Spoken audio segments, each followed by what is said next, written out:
자, 이어서 여러분 교재 79페이지에 있는 접속조사와 관련돼서 보도록 하겠습니다. 접속조사는 두 단어를 같은 자격으로 이어주는 조사를 접속조사라고 얘기하는데, 보통 접속조사에는 두 가지가 있습니다.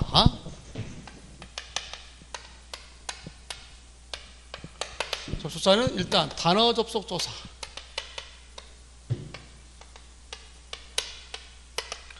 단어 접속조사 또는 문장 접속조사가 있다.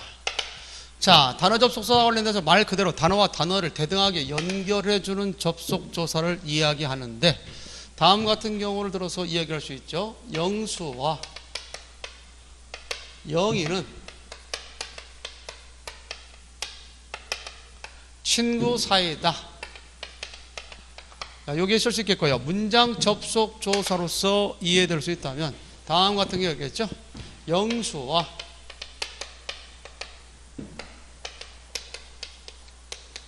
영희는 수험생이다. 공무원 수험생이다. 이렇게도 할 수 있겠죠. 자, 위의 문장은 친구 사이다는 말이 나왔기 때문에 요 영수와 영희는 둘로 나눌 수 없죠. 따라서 전체가 하나의 주어로서의 역할하므로 이때의 영수와 영희는 어떻게 됩니까? 그렇죠. 대등한 관계로서 연결되어 있는 이때의 와를 갖다 오는 단어 접속조사. 이런 경우는 주어 플러스, 이게 주어부죠. 이게 주어부, 그 다음에 친구 사이다가 서술부로서, 주어 플러스 서술가 한 번 된다. 그래서 이 경우는 무슨 문장이냐? 홈문장이다 라고 이렇게 이야기할 수 있겠습니다. 반면에 영수와 영희는 수험생이다 할 때 영수는 수험생이다, 영희는 수험생이다, 두 문장으로 나눌 수 있죠. 그러므로 이 경우는 견문장에 해당된다. 기억할 필요가 있습니다. 따라서 접속조사와 관련돼서 시험 문제 출제될 때는 단어 접속조사와 문장 접속조사, 단어 접속조사로 이어졌을 때는 홈문장이라는 것, 문장 접속조사로 이어졌을 때는 견문장이라는 사실을 기억할 필요가 있습니다. 자, 그 다음에 공무원 시험에서 가장 잘 나오는 것 중에 하나가 보조사에 대한 이야기입니다. 보조사라고 하는 것은 대체적으로 격조사 기능을 대신하는 거죠. 격조사 기능을 갖다 대신하는 것을 보조사라고 한다. 물론 우리가 격조사와 더불어서 같이 쓰일 수도 있습니다. 그래서 대체로 보조사 앞뒤로는, 보조사 앞뒤기 보조사라고 할 때 보조사 앞뒤로는 격조사가 다 나올 수가 있습니다. 또는 보조사, 격조사 대신에 보조사만 쓰일 때도 있겠고요. 이렇게 해서 가끔 시험 문제 어떤 유형의 문제 나오냐면 보조사가 격조사 기능을 대신할 때 그 보조사의 문장 성분에 관련돼서 나올 때가 있겠고, 더러는 이 보조사라고 하는 것은 격조사 기능을 대신하면서 특별한 의미를 추가하기 때문에, 다시 말해서 이것을 뭐라고 하느냐, 의미를 추가한다, 가의성이라고 그래요. 가의성이다. 이 가의성이다. 의미를 추가하는 성질이 있기 때문에 뭐 하느냐, 생략이 불가하다. 가의성이 있기 때문에 뭐가 불가하다? 생략이 불가하다. 이것을 그냥 보조사로서 우리가 이해될 수 있다는 거죠. 의미를 추가하는 성질이 있다. 그래서 생략이 불가하다. 하나 예를 들어 볼까요? 자, 영희는, 자, 영희가 밥을 먹는다 합시다. 영희가 밥을 먹는다는 문장이 있고, 영희가 밥도 먹는다가 있습니다. 자, 영희가 밥을 먹는다, 영희가 밥도 먹는다. 이렇게 구분해서 우리가 생각할 수 있을 텐데, 자, 영희가 밥을 먹는다 할 때 이때 을이라고 하는 것이 목적격 조사로 쓰이는 거고, 영희가 밥도 먹는다 할 때 이 도라고 하는 것은 목적격 조사 을을 대신하면서 밥만 아니라 다른 것도 먹었다는 정보를 포함하고 있죠. 따라서 이때의 도를 보조사라고 할 때 이때의 도는 생략할 수 없다. 이때 시험 문제 나왔을 때 어떻게 나올 수 있어요? 다음 좀 밑줄친 조사 가운데 생략할 수 없는 것은 뭐냐 할 때는 보조사를 찾는 문제다 라고 하는 것도 알고 있으면 될 것 같고, 이때 그 도라고 하는 것은 목적격 조사를 대신하고 있다라고 이해할 수 있겠죠. 자, 그렇다면 보조사는 어떤 것들이 있을까? 일단 이런 교재에 여러 가지를 보여주고 있습니다만, 이 보조사와 관련돼서는 그게 두 가지 정도만 알고 있으면 될 것 같아요. 하나는 뭐냐면 표별보조사, 표별보조사가 있다. 그 다음 두 번째는 협수보조사. 자, 표별보조사와 협수보조사 정도만 알고 있을까요? 표별보조사라고 하는 것은 다른 가치를 부여하는 거죠. 서로 구별되는 거죠. 그래서 다른 가치 부여, 다른 가치를 부여하는 것을 표별보조사라고 하고, 협수보조사라고 하는 것은 같은 가치를 부여한다. 같은 가치를 부여한다. 이것을 협수 보조사라고 한다. 이렇게 해서 표별보조사와 협수보조사 기억할 필요가 있습니다. 표별보조사로 가장 대표적인 게 뭐가 있을까요? 그렇습니다. 여러분들 보면 는이 있다든가 은 또는 뿐 또는 만 이러한 것들이 대체적으로 표별보조사를 한다면 협수보조사 같은 경우는 대표적인 게 도가 있죠. 도랄지 그 다음에 너조차 그러느냐 너까지 그러느냐 너마저 그러느냐 너마저 그러느냐 이런 것들이 하나의 협수 보조사로서 될 수 있겠다. 따라서 이런 것들이 나오면 다 보조사라는 사실을 좀 기억해 두면서 보조사에는 같은 가치를 부여하는 협수 보조사와 다른 가치를 부여하는 표별 보조사 정도로 나누어서 설명할 수 있다고 하는 것만 알고 있으면 될 것 같습니다. 그래서 여러분 교재에 쭉 제시가 되어 있고요. 특별히 여러분들 교재 80페이지에 있어서 보조사의 관리와 관련돼서 내용적인 것들을 정리해 놨으니까 쭉 한 번씩 봐도 될 것 같습니다. 자, 이런 것들이 이제 우리가 생각해야 될 것 중에 하나가 아니겠는가 봅니다. 따라서 우리가 소위 그 조사에는 그렇게 세 가지가 있다는 점. 격조사, 접속조사, 보조사. 이 중에 이제 격조사나 접속조사는 생략이 가능합니다. 그러나 보조사는 생략이 불가하다. 이유는 뭐라고 했어요? 예, 그렇습니다. 가의성이 있기 때문에 생략할 수 없다라고 얘기했습니다. 그런 것들만 머릿속에 넣어두면 되지 않겠나 봅니다. 자, 이렇게 간단하게 보고요. 여러분들 교재 83페이지부터 시작되는 용언으로 넘어가서 이야기하도록 하겠습니다. 상당부 용언 부분은 시험에 잘 나오는 부분 중에 하나죠. 그런 점에서 별 5개 정도 해놔야 되겠다. 자, 용언이라는 겁니다. 주체어 동작이나 상태를 설명하는 단어를 용언이라고 하는데, 용어에는 주로 동사와 형용사가 있다는 사실이죠. 문장 내에서 주된 기능이 서술어 기능이 하는 것을 용언이라고 하는데, 용어에는 동사와 형용사가 있다. 동사는 주체가 되는 사람의 움직임을 표시할 때 동사고요, 주체의 성질이나 상태를 나타낼 때 형용사라고 얘기할 수 있습니다. 자, 그랬을 때 이 동사와 형용사, 가장 시험에 잘 나오는 것이 뭐냐? 동사와 형용사를 구별하는 것에 대해서 시험에 나오는데, 여러분들 교재에도 역시 그 가운데 박스 속에 동사, 형용사 구별의 방법에 대해서 언급해 왔음을 확인해 볼 수 있습니다. 자, 일단 좀 더 자세히 보기 위해서 판서를 통해서 한번 같이 생각해 보도록 할까요? 동사와 형용사 구별이다. 동사, 형용사 구별과 관련돼서 제시할 수 있었겠는데, 일단 동사라고 하는 것은 움직임을 나타내는 말이라고 했죠. 동사는 움직임을 나타내는 말, 형용사는 상태나 성질을 나타내는 말, 상태나 성질을 나타내는 말. 이렇게 해서 우리가 동사와 형용사 구별과 관련돼서 기억을 해둘 수 있겠네요. 자, 이때 우리가 기억할 수 있는 게 뭐냐? 동사와 그러면 형용사를 어떻게 구별할 것이냐? 가장 1차적인 것으로는 움직임이냐 상태나 성질이냐 이걸 통해서 구분할 수 있겠죠. 모르는 사람 없을 것 같아요. 예컨대 우리가 얘기할 수 있는 것 중에 하나가 가다가 있다. 가다는 동사라는 것이고, 아, 곱다, 참 곱디요, 곱다. 아, 이거는 형용사라는 사실을 알 거예요. 자, 그렇다면 다음 같은 경우는 한번 볼까요? 우리가 얘기했을 때 젊다라는 말이 있어요. 젊다와 늙다라는 말이 있습니다. 자, 그렇다면 이것은 품사를 어떻게 할까요? 젊다, 늙다의 품사는 뭘까요? 자, 우리 수업을 듣고 있는 우리 학생들들 한번 맞춰볼까요? 젊다, 늙다.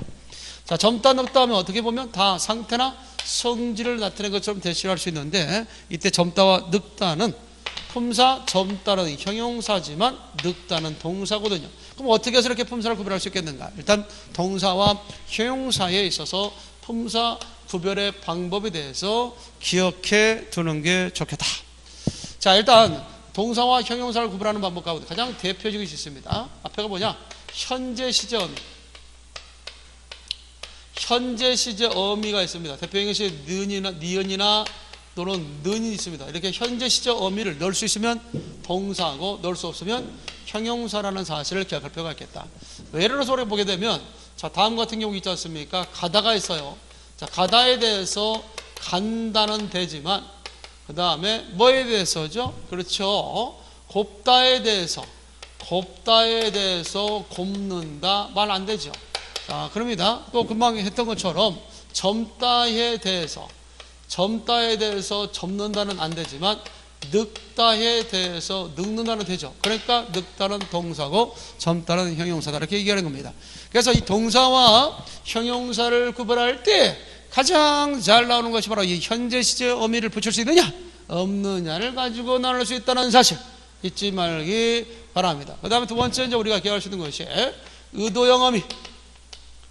의도형 의미에 됐을 때 뭐뭐리어고 려고라는 것이 있죠. 여기다 쓰면 안 되겠네, 그렇죠? 려고라고 하는 것 자체 의도형 의미를 알지. 려고. 따라서 우리가 애뿌려고 한다, 가려고 한다, 먹으려고 한다는 말 쓰면 애뿌려고 한다는 안 되죠. 이거 관련해서 하는 데 있고요. 그 다음에 또 우리가 얘기할 수 있습니다. 명령형 어미. 명령형 어미에 있어서 대표이실 나나 아나 같은 것이 있잖아요. 자, 이렇게 붙일 수 있으면 동사하고 붙일 수 없으면 형용사. 또 하나 있습니다. 뭐가 있을까요? 예, 청형 어미. 이렇게 했을 때 청위형 어미. 자, 청형 어미로서 가장 대표적인 것이 뭐가 있죠? 그 뭐뭐 새, 뭐뭐 자 같은 것이 있죠. 가자 되죠? 그러니까 동사. 예쁘세, 예쁘자 이건 안 되는 거죠. 그래서 형용사. 자, 이렇게 해서 우리가 동사와 형용사를 구별할 때 가장 기본이 되는 것 중에 하나가 뭐냐? 그래도 가장 시험에 잘 나왔던 것 중에 하나가 바로 현재 시제 의미를 붙일 수 있으면 동사, 없으면 형용사. 그걸 가장 중요하게 여겨야 되겠고, 이 밖에 명령형 의미나 청형 의미, 의도형 의미를 붙일 수 있으면 동사, 붙일 수 없으면 형용사다라고 얘기합니다. 자, 그러면서 여러분들 교재 박스 속에도 있는데 가장 시험에 잘 나왔던 것 중에 하나가 이와 관련된 것이 시험에 잘 나왔어요. 특별히 물론 우리가 없다가 있다든가 그 다음에 아니다가 있다든가 이건 무조건 형용사입니다. 이거는 무조건 형용사인데, 다만 우리가 기억할 수 있는 것 가운데 이게 나올 수 있습니다. 있다가 시험에 가장 잘 나오는 것 중 하나죠. 이 있다가 동사처럼 활용하는 경우가 더러 있기 때문에 있다에 대해서는 품사 통용어로서 보아주고 있습니다. 그래서 있다가 형용사로 쓰일 때가 있고, 상당히 중요한 겁니다. 있다에 대해서는 시험이 잘 나오니까요, 별표 없이 뭐 되게 정도 그려놓고 가도 무방하겠습니다. 자, 이렇게 해서 형용사와 관련돼서 이겼을 때는, 형용사를 쓸 때는 존재의 의미를 나타낼 때, 또는 뭐 소유의 의미를 나타낼 때, 상태의 의미를 나타낼 때는 형용사로 취급하게 된다, 이렇게 알아두겠고, 동사로 취급할 때는 대체적으로 머물다의 뜻일 때, 머물다, 대체 동사처럼 쓰인 것은 이제 동사처럼 활용합니다. 명령형 의미가 붙을 수 있고 현재 시제의미가 붙을 수 있으면 동사로 취급합니다. 그래서 머물다의 의미일 때나 진행의 의미일 때, 이럴 때는 대체적으로 동사로 취급하게 된다라고 할 수 있습니다. 그래서 대체로 보면 뭐 있어라, 야 너는 그냥 회사에 가는 거 있어라, 그냥 있어라 할 때 있어라 이런 형태로 된다든지, 아니면 있는다 이런 식으로 되어 있으면 대체적으로 동사로 취급한다. 그래서 동사처럼 활용하는 거 있지 않습니까? 그 다음에 보조 용언으로 쓰인 것 중에서 가고 있다, 지금 움직이고 있는 거죠. 이때 가고 있다 할 때 이때 있다라고 하는 것은 진행적 의미를 쓸 때는 동사로 취급하라 라는 겁니다. 존재적 의미일 때는 뭘까요? 이렇게 신은 있다 이런 식으로 존재적 의미를 갖고 있거나, 나는 뭘 갈까요? 나는 돈을 가지고 있다라고 할 때 어떤 소유적, 상태적 의미를 나타낼 때는 뭘로? 형용사로 취급한다. 또 가지고 있다라 할지, 그 다음에 놓여 있다라 할지, 상태적 이때, 상태 이럴 때는 형용사로 취급한다는 사실. 그래서 시험 문제 있다에 대한 품사 구별 잘 나왔으니까 그 부분에 대해서 반드시 숙지할 수 있도록 그렇게 하기 바랍니다. 자, 이 정도만 우리가 생각하고 있으면 될 것 같고요. 그 다음에 여러분들 교재 밑에 보니까 다음 같은 것이 있습니다. 품사 통용어에 대해서 밑줄짝 6번째 항목 밑줄 해놓기 바랍니다. 품사 통용어에 대해서 크다는 형용사인데 큰다는 동사, 현재 시험에 들어가 있지 않습니까? 넓다는 형용사인데 넓히다는 것은 결국 넓히다, 멋을 넓히다 해서 사동접사 히가 들어가서 동사화 됐다는 것이고, 기쁘다 그 자체는 형용사입니다는 기뻐하다는 동사, 좋다는 형용사지만 좋아지다는 동사죠. 박다는 형용사, 박는다는 동사. 잘 기억해두기 바랍니다. 날이 박는다 할 때는 동사로 쓰인 거죠. 다리 박다 할 때는 형용사입니다. 똑같은 박다지만 쓰임이 틀리죠. 그러므로 주의를 좀 해둬야 됩니다. 이 밖에 물이 막다 할 때는 형용사지만, 뭐 이렇게 한다고 물이 막는다고 할 때, 막는다고 할 때는 이렇게 는이 들어가 있으면 동사로 취급하라는 얘기입니다. 붓다 형용사지만 붓는다 할 때는 동사로 취급한다는 사실도 알고 있으면 될 것 같습니다. 자, 그 다음에 뭐니 해도 또 시험에 잘 나왔던 것 중에 하나가 바로 본용과 보조용언에 대한 이해를 할 수 있어야겠다. 다시 한번 강조합니다. 여러분들 수험생 여러분들, 동사, 형용사 구별의 문제 잘 나왔다는 사실과 더불어서 특히 그 중에서도 시험에 잘 나왔던 거 있다에 대한 이야기 확실하게 기억해 두기 바랍니다.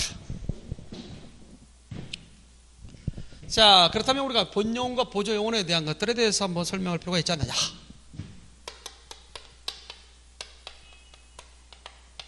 본용언과 보조용언 구별이다.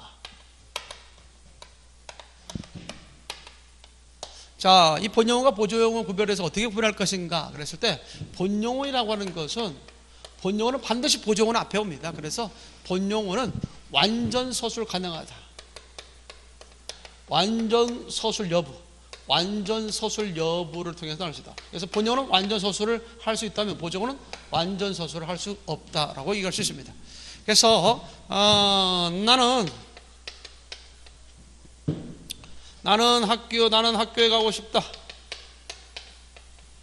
나는 학교에 가고 싶다라고 하는 것이 있다고 합시다. 자, 나는 학교에 가고 싶다 할 때, 자, 학교에 가다.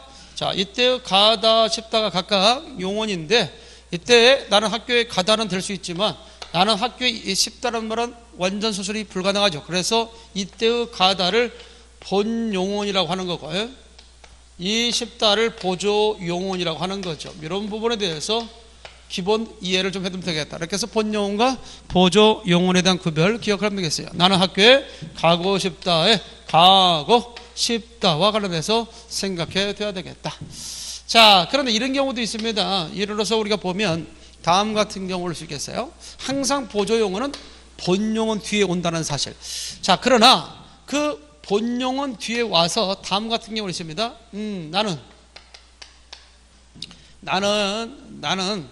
뭐랄까요? 나는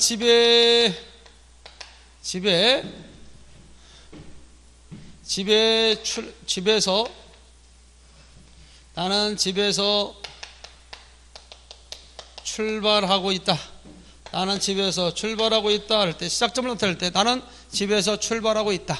나는 집에서 있다. 나는 또 집에 있다. 또는 집에서 있다. 집에 출발하고 있다. 또는 출발하고 있다. 뭐 이런 부분은 좀 약간 문맥적으로 맞지 않게 생각할 수 있겠네요. 그렇죠? 이런 부분들은 우리가 생각하고 있고, 자, 나는 다시 하나 예를 바꿔서 봅니다. 나는 침대에서 자고 일어났다. 나는 침대에서 자고 일어났다 할 때, 이때 나는 침대에서 잤다. 나는 침대에서 일어났다. 어때요? 이때는 각각 자다나 일어나다가 각각 본래의 의미로 사용되고 있었으면서 완전 서술 가능하죠. 그러니까 이때 이것도 본용언이고, 이때 일어나다도 본용언이다.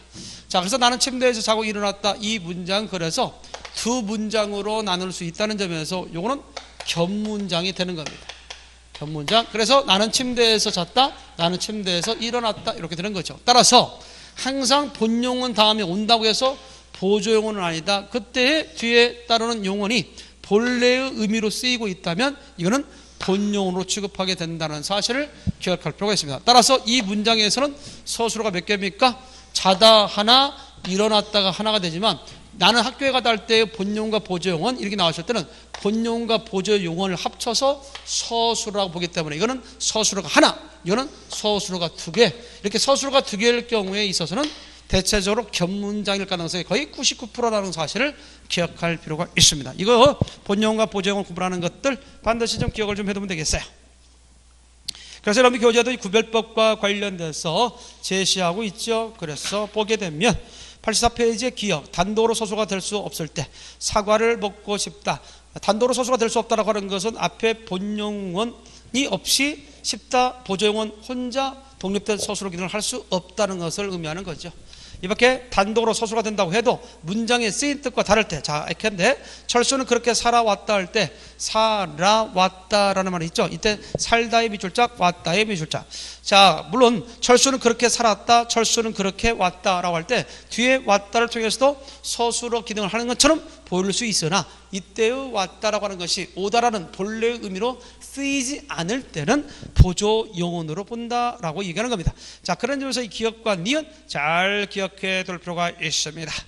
자, 예를 들어서 문장 가운데 보게 되니까 옷을 빨아 입었다 할 때 옷을 빨았다 그리고 옷을 입었다 각각 본용은 본용으로 쓰였다는 것을 알 수 있겠습니다. 그러나 값을 깎아주 할 때는 값을 깎다는 되지만 값을 줬다가 안 되죠. 그러니까 주때 주었다는 보조 용언으로 쓰인다는 사실을 알 수 있죠. 따라서 옷을 빨아 입었다는 문장은 견문장이 될 수 있지만 값을 깎아주었다는 문장은 혼문장이다 라고 보는 거죠. 정리됐나요? 자, 이렇게 하면서 본용은 다음에 보조용이 나오는데 그때의 본용과 보조용언을 연결해주는 어미를 보조적 연결어미라고 해요. 그 보조적 연결어미의 가장 대표적인 것 중 하나가 아역의지고, 다 같이 시작. 아역의지고가 대표적인 보조적 연결어미라는 사실을 기억할 필요가 있습니다. 이런 것들이 왜 우리가 나올 수 있지 않느냐. 또는 용언의 어간 다음에 명사형 전성음이 없을 때는 보조사가 연결해 주기도 합니다. 그래서 먹기는 한다, 춥기도 하다 할 때 각각 명사의 어미 기 다음에 는과 도가 각각 보조사로서 쓰인 거죠. 그래서 이와 같이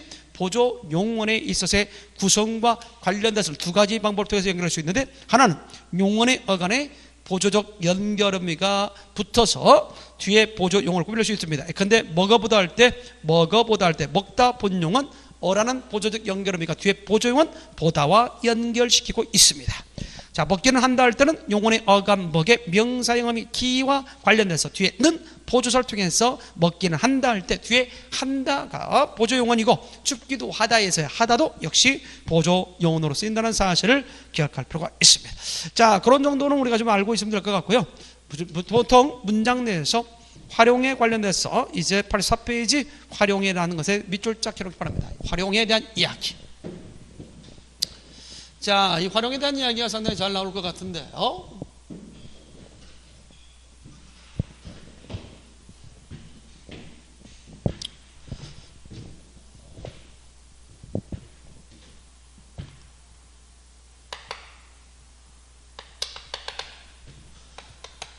살활자라고 할 수 있죠. 이것은 자 삼수변에다가 혀설자가 들어간 거 아니에요?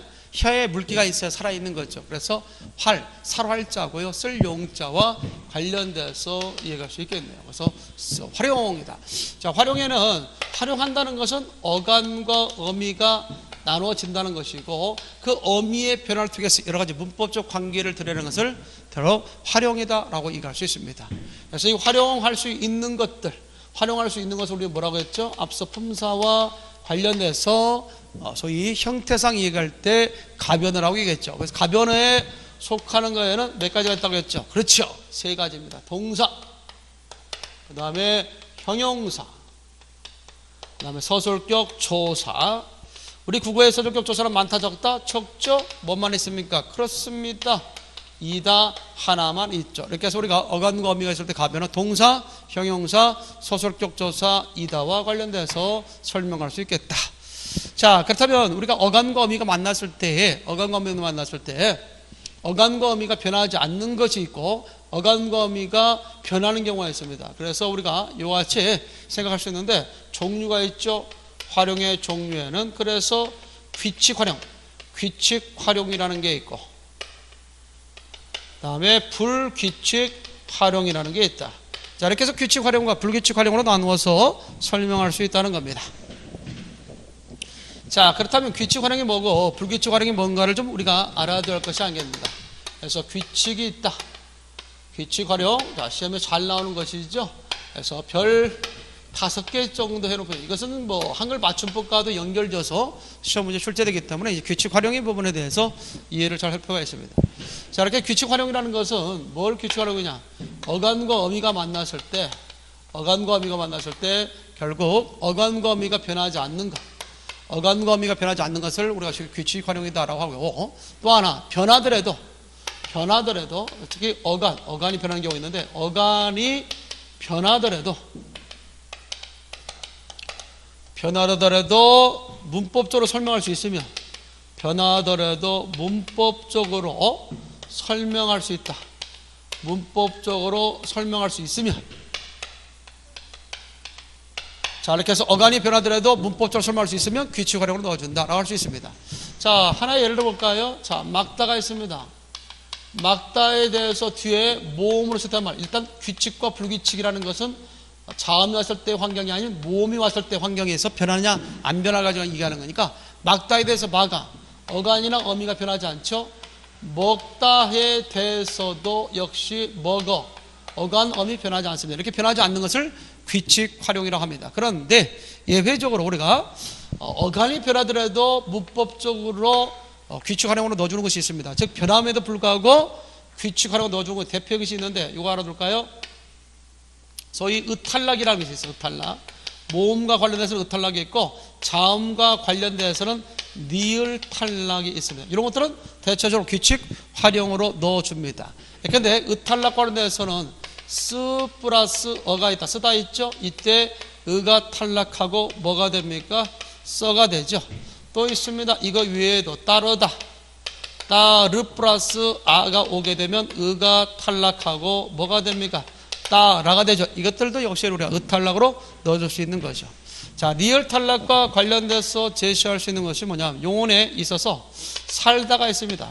살다에다가 우리가 오가 오면 모음을 시작하면 오가 오면 뭐가 되죠?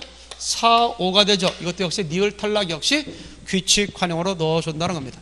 자, 이거 외에 우리가 규칙 활용으로 넣어줄 수 있는 것 중에 또 이런 것들도 규칙 활용으로 넣어줄 수 있습니다. 모음 조화와 관련된 것. 모음 조화와 관련된 것도 규칙 활용으로 넣어줍니다. 예컨대 보게 되면 먹다에 대해서 어가 음성모음이다. 음성모음 다음에 음성모음 뭐가 온다? 먹어. 이렇게 할 수 있죠. 그 다음에 양성모음 다음에는 양성모음이 온다. 오죠. 이런 것들을 우리가 모음 조화도 역시 이렇게 변화가 됩니다만은 어미가 변화되더라도 이 경우는 앞에 모음의 조건에 의해서 변화된 것으로서 규칙으로 넣어준다.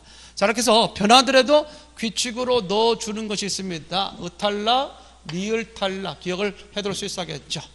자, 이렇게 규칙 활용에 대한 것과 활용에 대해서 어감과 어미가 만났을 때 변하는 것이 있죠. 이 변하는 것을 우리는 뭐라고 그래? 불규칙 활용이라고 하죠. 불규칙 활용에 대해서는 이런 정도 여기다 써놓으면 되겠네요. 그렇죠? 불규칙 활용.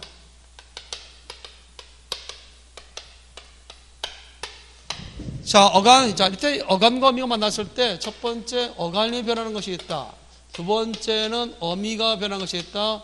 세 번째는 어간과 어미가 모두 변하는 경우가 있다. 아까 앞서 규칙 활용이라는 것은 어간과 어미가 만났을 때 변하지 않았을 때 우리가 규칙 활용으로 했죠.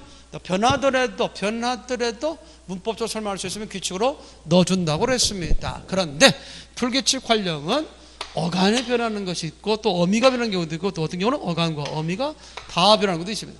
어간이 변하는 경우에는 거기에 5가지를 들어서 얘기하는데 시옷 불규칙, 디귿 불규칙, 비읍 불규칙, 그 다음에 르 불규칙, 우 불규칙 이렇게 해서 시옷, 디귿, 비읍, 르, 우 이런 불규칙이 있습니다. 불규칙으로 써도 되겠죠? 자, 그래서 5가지가 있습니다. 예컨대 시옷 불규칙이라는 게 뭐냐? 다음 같은 경우에 있죠. 자, 졌다라는 말이 있어요. 졌다가 있고 섰다가 있어요. 자, 항상 불규칙이냐 규칙이라는 것은 뒤에 모음으로 시작되는 어미가 왔을 때를 가지고 그 조건 속에서 변하냐 변하지 않느냐의 여부를 따져서 규칙과 불규칙으로 잡아주면 되는데 졌다에 있어서 어간이 변하는 불규칙에는 한번 모음을 쓰면 어나 아나 어를 넣으면 알아요. 그래서 젖 플러스 어가 오니까 저야 저서야 저죠. 이렇게 어간에 시옷이 탈락하는 것을 시옷 불규칙이라고 합니다. 그러나 솟다 같은 경우는 솟 플러스 아가 왔을 때 이 경우는 그대로 솟아 시옷이 탈락하지 않죠. 그러니까 이걸 규칙으로 봅니다. 그래서 이게 불규칙이고 이거는 규칙이다라고 생각할 수 있겠죠. 디귿 불규칙과 관련해서도 우리가 하나 생각해 봅시다. 디귿 불규칙 같은 경우는 다음 같은 경우를 들어서 얘기할 수 있겠죠. 하나 예를 든다면 묻다라는 말이 있어요. 똑같은 묻다가 있는데 묻다도 우리가 질문하다에 문자가 있죠. 물을 문자. 다음 땅에 묻다가 있습니다. 이것도 구별해서 보면 묻다의 어간 무새 모음을 쓰면 어가 오면 묻어요 물어요 물어가 되죠. 디귿이 니을로 바뀌죠. 이것을 디귿 불규칙이라고 그래요. 그러나 변하지 않으면 묻 플러스 어가 왔을 때 이 경우가 묻어 변하지 않죠. 그러면 규칙으로 볼 수 있다고 하는 것도 기억을 해야 되겠다. 그 다음에 비읍 불규칙과 관련돼서 제시할 수 있는 내용입니다. 뭐 예를 들어서 다음 같은 경우가 있죠. 뽑다가 있다고 합시다. 뽑다가 있다. 그 다음에 그렇죠. 뽑다. 그 다음에 곱다가 있다고 봅시다. 자, 둘 다 어간이 비읍으로 꺾어놨는데 여기에다가 모음으로 한번 시작한 말을 넣어보자 이거야. 그래서 뽑아 할 때 뽑아는 그대로 있죠. 변하지 않습니다. 그러니까 규칙이죠. 이건 규칙입니다. 그러나 곱다 같은 경우는 곱에다가 뭐가 오니까 아가 오면 이것이 고아가 되죠. 비읍이 어디는 거 없어졌죠. 물론 오로 바뀌었습니다만은 없어지면 비읍 불규칙이다 이렇게 생각해야 됩니다. 따라서 대체로 비읍 불규칙 가운데 단음절 형태 가운데 와로 끝나는 것, 즉 모음조화를 지켜주는 것은 고아가 있고 그 다음에 돕다라는 말이 있죠. 돕 플러스 아가 왔을 때 이것이 도아. 이 두 가지만 와로 끝나고 전부 다 비읍 불규칙 용어는 뭘로 끝난다는 사실을 알아도 워로 끝난다. 그래서 가까워, 고마워, 외로워 전부 다 워로 끝난다는 사실을 기억할 필요가 있겠죠. 자, 그다음에 르불규칙 용어에 대해서 설명하면 일단 르불규칙 용어는 여기다 좀 빼서 설명할게요. 여기서 빼서 설명하면 르로 끝난 말이겠죠. 어간이 르로 끝나는 거 다르다. 르로 끝났을 때 용어의 어간 다르 다음에 모음으로 쓴 말 아가 왔을 때 의가 탈락하고 어간에 있던 리을이 어미로 넘어가고 어간에 리을이 첨가된다. 그래서 어떻게 되죠? 이것이 그렇습니다. 달라가 되죠. 이렇게 리을꿀로 되는 것을 르불규칙 용어이라고 한다. 이런 정도만 알고 있으면 될 것 같고, 우불규칙과 관련해서 생각해 둔다면 보통은 우리 우불규칙 같은 경우는 이렇게 해서 설명할 수 있는 거죠. 볼까요? 자, 두다가 있습니다. 두다 같은 경우도 있고 그 다음에 투다 같은 것이 있습니다.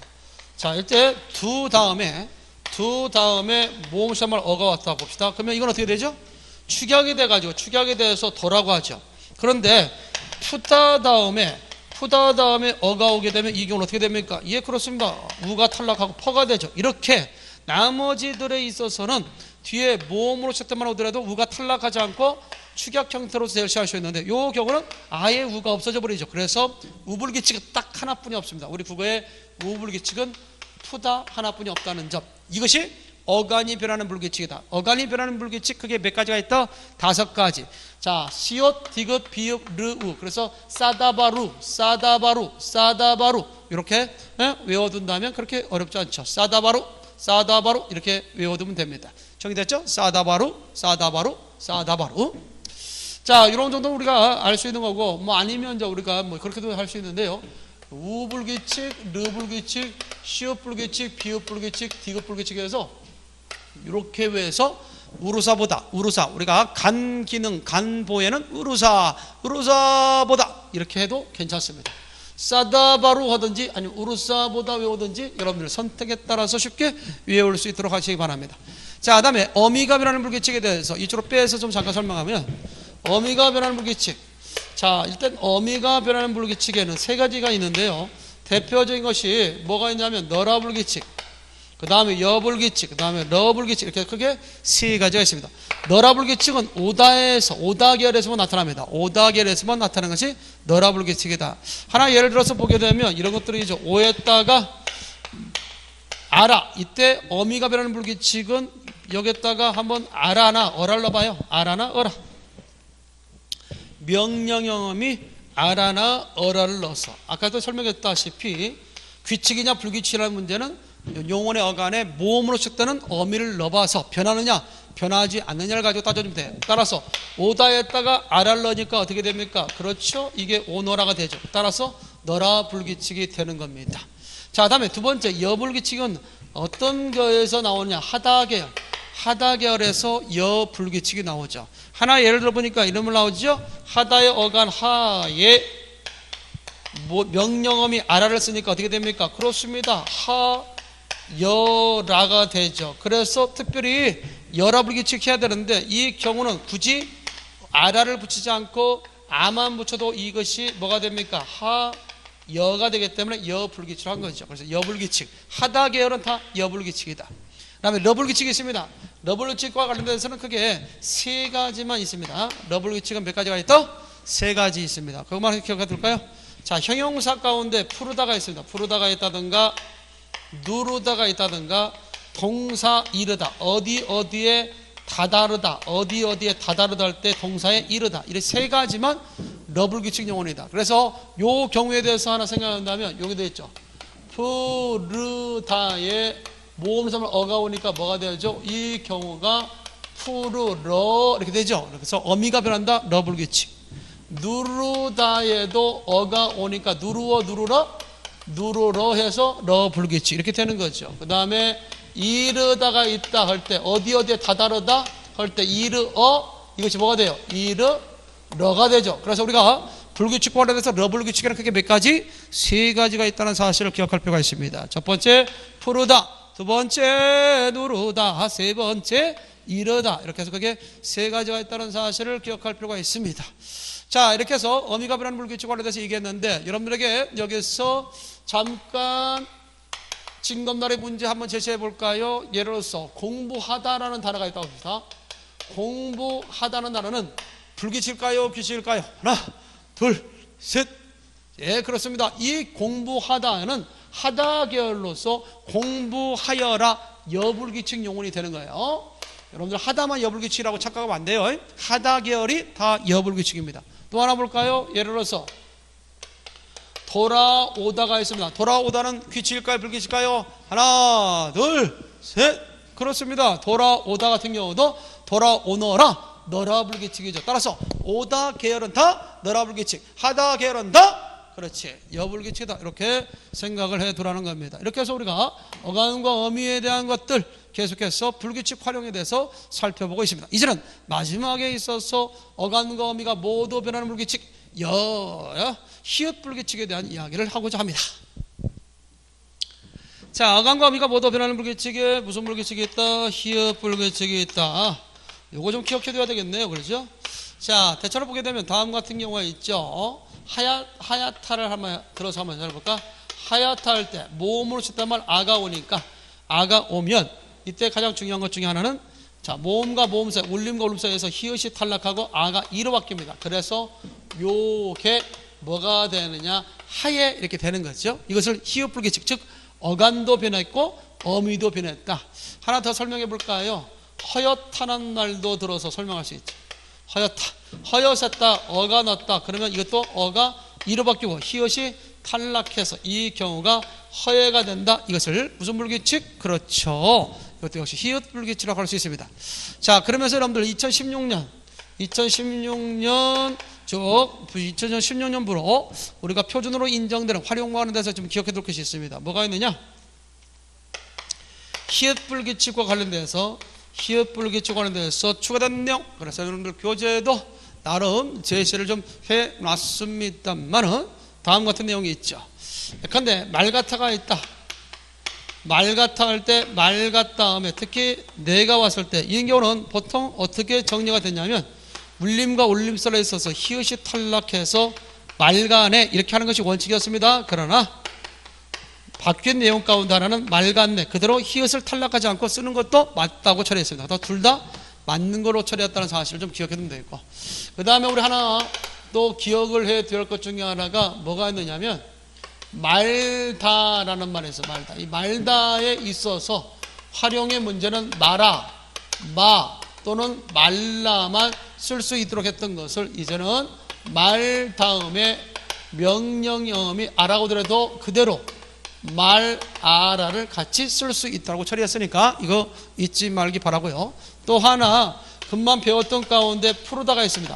푸르다에 대해서 뭐가 있냐? 푸르르다가 있는데 이때 푸르르다는 원래 틀렸다고 했지만 지금은 푸르다에 대해서 좀 더 강조하는 말로 쓸 수 있다. 그래서 이 자체도 이제는 틀린 것이 아니라 맞는 걸로 처리했다는 점. 그래서 이제 푸르른 하늘 이렇게 쓸 수 있다는 사실도 알고 있으면 되겠습니다. 자, 지금까지 우리는 활용에 대해서 얘기했는데 활용에 대해서 다시 한번 정리한다면 규칙 활용이라는 것은 어간과 어미가 만났을 때 변하지 않는 것, 또 변하더라도 문법적으로 설명할 수 있으면 규칙이다. 불규칙이라고 하는 것은 어간과 어미가 만났을 때 어간이 변하거나 어미가 변하거나 또는 어간과 어미가 변하는 것을 우리는 소위 불규칙 활용이다. 이것은 문법적으로 설명을 할 수가 없는 것입니다. 그래서 불규칙 활용으로 넣어줬다는 것. 따라서 오늘날 학교 문법에서 일단 불규칙 활용으로 잡아주는 것은 9가지만 머릿속에 넣어주는데 그때 어간이 변하는 불규칙에 뭐가 있다고요? 그렇죠. 우르사보다 외운다든지 아니면 또한 어미가 변하는 불규칙에서는 여러 나라, 여불규칙, 너라불규칙, 그 다음에 러불규칙이 있다는 사실, 이런 것도 우리가 좀 알고 있으면 되겠고요. 어간과 어미가 모두 변하는 불규칙은 히읗불규칙이 있다. 그래서 시험에 가장 잘 나왔던 것 중에 하나가 바로 규칙 활용과 불규칙 활용을 구분할 줄 아는가에 대한 여분의 문제가 시험에 나오기도 하고요. 또한 맞춤법과 연결지어서 나온다면 이렇게 불규칙 활용한 대로 결국 표기상에 있어서 적어야 되는데 이러한 것들을 적용해서 적을 때에 옳게 적느냐, 옳게 적을 수 있는가의 여부를 따지는 문제가 시험에 출제되기도 했습니다. 자, 그런 부분에 대해서 기본적인 좀 이해가 좀 있으면 좋겠다라고 생각됩니다. 일단 이 시간은 규칙과 불규칙에 대한 이야기를 갖다가 중심으로 해서 설명을 좀 했습니다. 잠시 후에 또 이어서 계속해서 중요한 내용 또 살펴보도록 하겠습니다. 잠시 후에 봐요.